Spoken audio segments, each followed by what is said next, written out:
with Jordan Sullivan, head coach for Flower City Union for last season and this season. Just wanted to talk about things. So first of all, where are you from? So I'm from England, born and raised in London, Camden Town.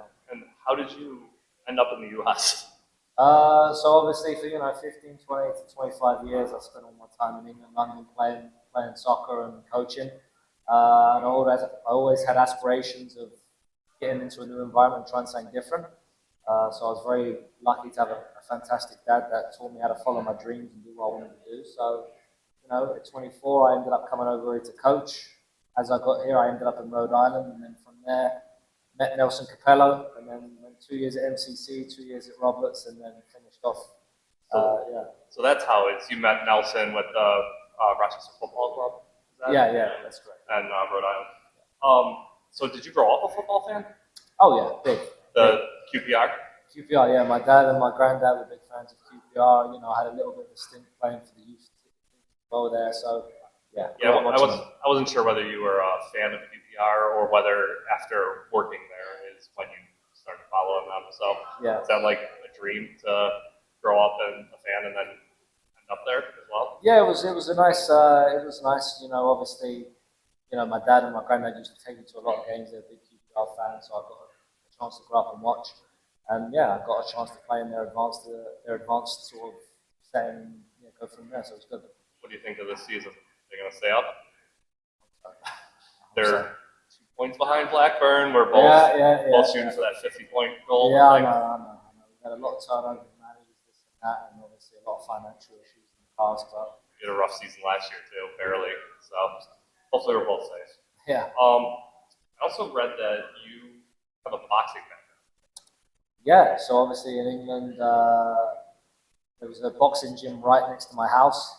It was something different because all I grew up was playing soccer. So yeah, I went down there and I met a gentleman called Ben Day and a guy called Scott Borthwick.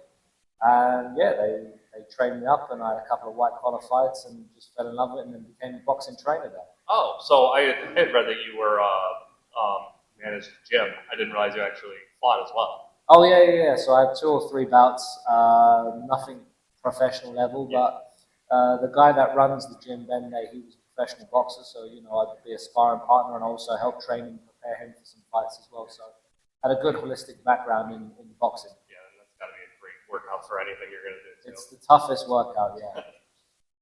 So then came over here, you ended up at MCC, Correct. 2018 MVP.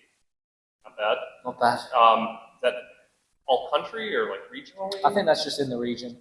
Yeah. I mean, it's still a great. Yeah, it was a great accomplishment. We played against a team called Mercyhurst in the region final that takes us obviously to nationals or districts. And luckily for me, I got the ball in the 40 yards and just smacked one top corner. I think that solidified the MVP for that game. So yeah. Then you went to Robert Wesleyan, which you're still with them. Is that where you coach too? No, I coach at Nazareth now. Oh, yeah, but you were coaching at Robert Wesleyan. I was playing for 2 years and then I helped out a little bit here and there. But yeah, no, I just my first year I didn't have eligibility to play, and in my last year I played a little bit here and there. Then this was you had Hayes and Yedding United. Yeah, so there was a couple of teams I played for back in England. One was Southall, one was Hayes and Yedding. So that semi-pro circuit, it's 7th, 8th tier or something like that. Yeah, it's a revolving door. So what's it like playing in the FA Cup? That was good. So it was the 3rd preliminary round, I believe, and the team we played against were very good. I can't remember the team we played against, but it was a good experience and it's something that none of the family had done yet. So that's like got to be like one of the top highlights of a playing career is like you played in the most prestigious cup in it was nice. Did you guys lose then? We did lose. Yeah, it was short-lived. Hey, once is better than nothing. Correct. Yeah. So and then the last playing I think is Lancers. Yep. So I played for the MPSL team. I bounced around and played for the MASL team. So I was fortunate to play all year round, play outdoor then indoor, and just get through with it. What do you think of indoor? It's different. It's very different. It works on a lot of good aspects of football in terms of technical ability, playing in tight areas, but the sub-in and just the intensity in the overall game, it can be very, very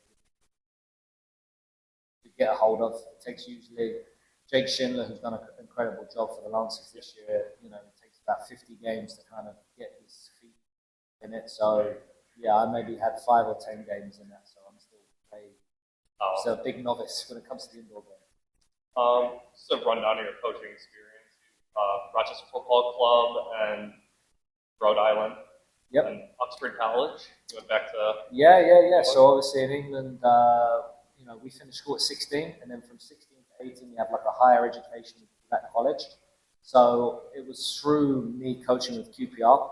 So I was coaching with the QPR in the community and doing some academy stuff, and this popped up that they wanted to bring some coaches in to basically do this Uxbridge College, and it was probably a pool of 30 guys all studying, very similar to the setup here in the US in terms of how they manage their college structure. So yeah, it was a great experience. I learned a lot there. Went to QPR, the Academy and Development Center. Is this where you first started scouting players? Yeah, so obviously there, you're kind of given a region and you're always on the lookout, and a lot of the stuff that we do, I concentrate more in like the community. So going into schools, coaching after school programs, and then if there was any players that we thought had potential or matched kind of what the club was looking for, we would then look to send them into something called the advanced and then go into the academy. So that was an amazing opportunity to just get a whole scale of different types of coaching and players. Now that this season you're building a team basically from scratch, is like the scouting, are you sort of more versed in it because of your time there, or is it just like completely new?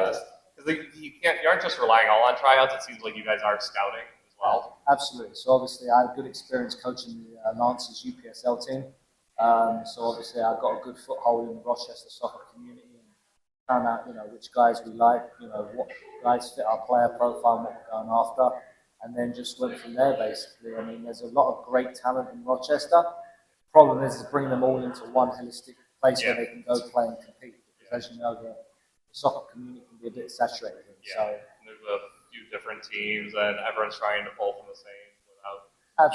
Absolutely. But MPSL is probably the highest, still the highest level out of all the other teams here. And luckily for us, we're coming off of the national championship, which gives us a little bit of exposure. And it's been great that a lot of players respect my coaching and respect the way I am, and that kind of attracts players into our program.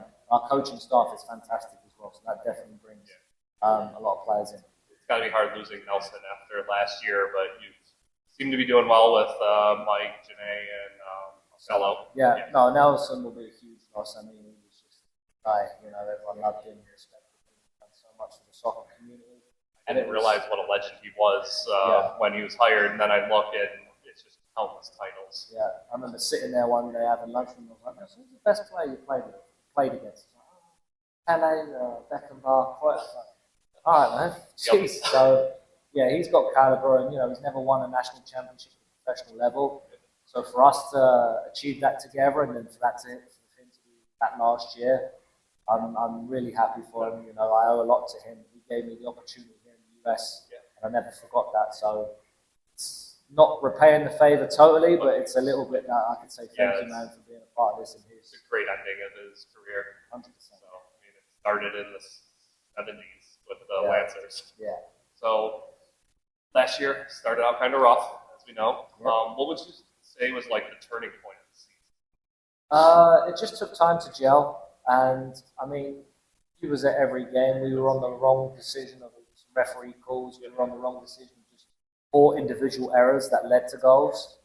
And just as the season went on, we kind of cleaned everything up. We cleaned up the process. We found out, how to play against teams, how to get the wins, and then, we had a real chip on our shoulder toward the end, and we had something to prove. And the guys we found the right blend of guys that were going to be competitive. We found the right system that worked for us, and it came at the right time, and the guys were just invested and ready to go and get something out of it. I will say that I met you first in the parking lot of the Maryland Hotel before that first game, and you told me it's going to take time for these guys to gel, and I wouldn't be surprised if we're in the playoffs or the championship. So you had predicted it from day one, basically. I knew the players that we had. I knew, obviously, I wasn't anticipating the rough start we had.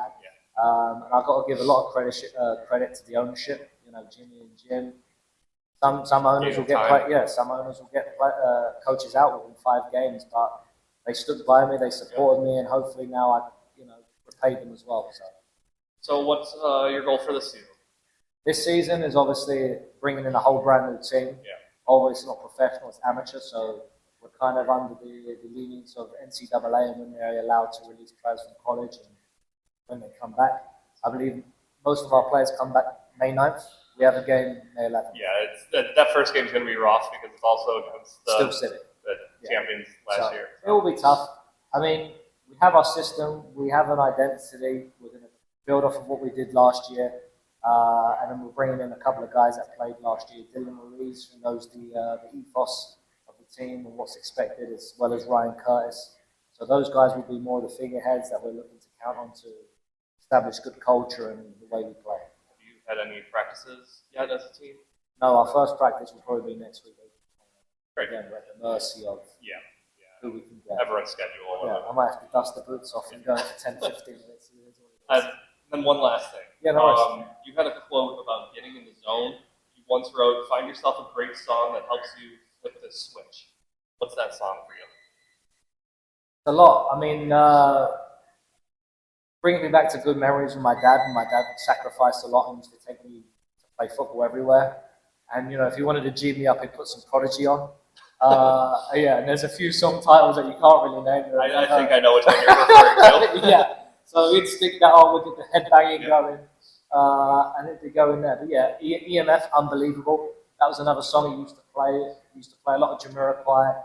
Just any of those kind of songs, they just bring me back to good memories that I had with my dad driving or going to different kind of sessions, and get me in the zone. So. Are these songs you play in the locker room, or do you let those guys do their own thing? They were like, who the F is this guy? So I just leave them to do what they are. I mean, there's a good variety of what guys are playing in here. Right? Yeah, last year I asked a couple guys what they play, and I'm like, I've never even heard of these things. Mike usually has like some Hispanic songs going on, and it was just good culture and good vibe. Okay.